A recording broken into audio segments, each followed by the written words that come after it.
Bom dia, bom dia, bom dia. Sem Bíblia não tem café. Hoje estou passando aqui para que nós possamos continuar o nosso estudo. Nós estamos já em Provérbios. Não, corta.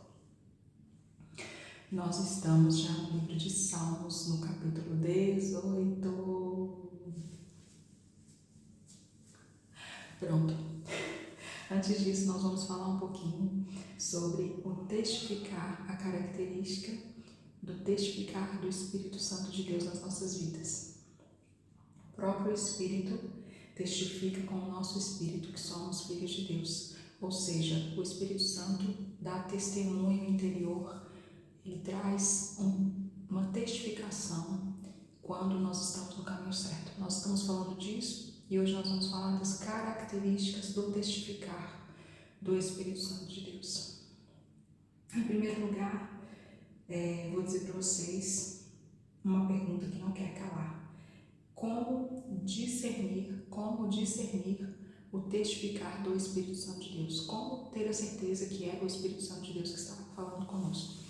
Pronto, nesse estudo aqui tem algumas coisas que nos ajudam a identificar. Por exemplo, o que não é uma testificação do Espírito Santo de Deus. Na maioria das vezes, ele não produz uma sensação física. Na maioria das vezes, ele não vai ser uma voz audível. Pode ser uma voz audível, mas no caso, na maioria das vezes, não é uma voz audível. Outra coisa, não é um pensamento humano, não é uma ideia que você teve, não faz parte da inteligência humana. E o que seria, então, o testificar do Espírito Santo de Deus? Vamos pegar três sinais importantes. Seja a paz de Cristo o árbitro em vosso coração, a qual também foste chamados em um só corpo, e sedes agradecidos. A paz. A paz é um sinal de quando nós estamos na direção certa. A paz que excede todo entendimento. Muitas vezes é para você estar numa situação que você vai estar arrancando todos os cabelos pela lógica humana, mas você tem paz naquela situação. Muitas vezes é meu caso. Isso significa que você está na direção certa. Às vezes também não é, porque também às vezes faço muitas besteiras. Mas quando estou na direção certa do Espírito Santo de Deus, eu sinto a paz no meu coração. E quando estou na direção errada, perco a paz. É algo que nós podemos nos basear porque é o árbitro. A paz é o árbitro. É como se Deus estivesse guiando, governando, dirigindo, conduzindo, e o juiz, o árbitro, é a paz. O testificar de Deus, ele traz uma forte convicção. É uma forte convicção de algo que você sabe. Muitas vezes você não consegue explicar como você sabe que sabe. O testificar do Espírito Santo de Deus é repetitivo.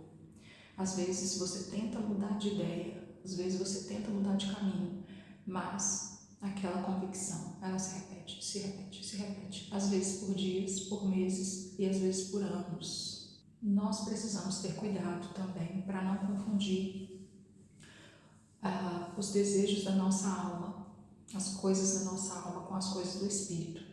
Por exemplo, muitas pessoas, às vezes a pessoa não gosta de um determinado tipo de música. É um exemplo. E aí ele fala que o Espírito Santo de Deus não se agrada daquela música, mas é a convicção ou o preconceito daquela pessoa. Então ele está confundindo a sua convicção humana, a sua inteligência humana, o seu gosto, com as coisas do Espírito. Nós já dissemos nos estudos anteriores que a alma e o Espírito não são a mesma coisa. A alma, a psique, as 7 das emoções, a memória, a inteligência humana. E o Espírito é o lugar onde o Espírito de Deus vem habitar. É o canal de comunicação com o Espírito Santo de Deus.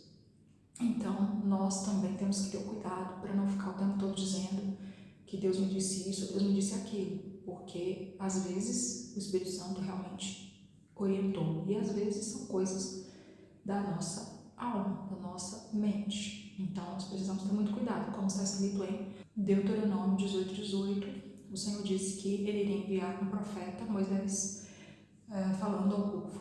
que vos enviará um profeta e a ele ouvireis. Ele está falando de Jesus.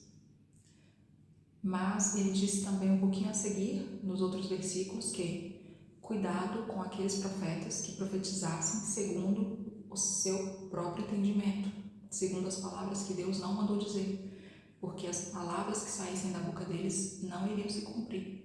E então vocês iriam conhecer que não foi Deus que os enviara. E a esses profetas não deveríamos ter reverência a eles ou temor. Então, muitas vezes, nós temos que ter muito cuidado com as coisas do Espírito e as coisas da nossa mente. Muitas vezes, nós agimos assim, um período de imaturidade, mas como cristãos maduros, ao desenvolver da nossa caminhada, nós precisamos discernir as coisas da alma e as coisas do Espírito. Nós devemos fazer algumas perguntas para nós mesmos, quando nós pensarmos que estamos tendo uma direção de Deus. Por exemplo, essa direção se alinha com os atributos de Deus? É bíblico? É uma decisão sábia? É uma decisão que está alinhada com as minhas habilidades pessoais? Tem outras pessoas mais maduras, conselheiros, que confirmam que essa poderia ser uma direção de Deus? Então, por hoje nós vamos ficar por aqui. Nós vamos meditar agora um pouquinho no capítulo 18 do livro de Salmos, mas nós vamos meditar somente nos primeiros versículos. Por quê? Eu não estou em casa, como vocês podem ver, estou no trabalho, tenho que falar rápido, estou sem a minha Bíblia de papel, estou com a Bíblia no telefone e eu não consigo ler e gravar ao mesmo tempo. Então eu copiei alguns versículos para que nós possamos meditar somente os primeiros. Eu te amo, ó Senhor, minha força. O Senhor é a minha rocha, a minha fortaleza e o meu libertador. O meu Deus é o meu rochedo, em que me refugio. Ele é o meu escudo e o poder da minha salvação, a minha torre segura. Clamo ao Senhor que é digno de louvor e sou salvo dos meus inimigos. As cordas da morte me cercaram, as torrentes da destruição me aterrorizaram, as cordas do Sheol me cercaram, as armadilhas da morte me confrontaram. Na minha angústia clamei ao Senhor, gritei por socorro ao meu Deus. Do seu santo templo, ele ouviu a minha voz. O meu grito de socorro chegou à sua presença, aos seus ouvidos. A terra se abalou e tremeu, e os alicerces dos montes se estremeceram. Tremeu, porque ele se irou. Somente até aí. Amanhã nós vamos continuar lendo o Salmo 18. Um bom dia e um bom café.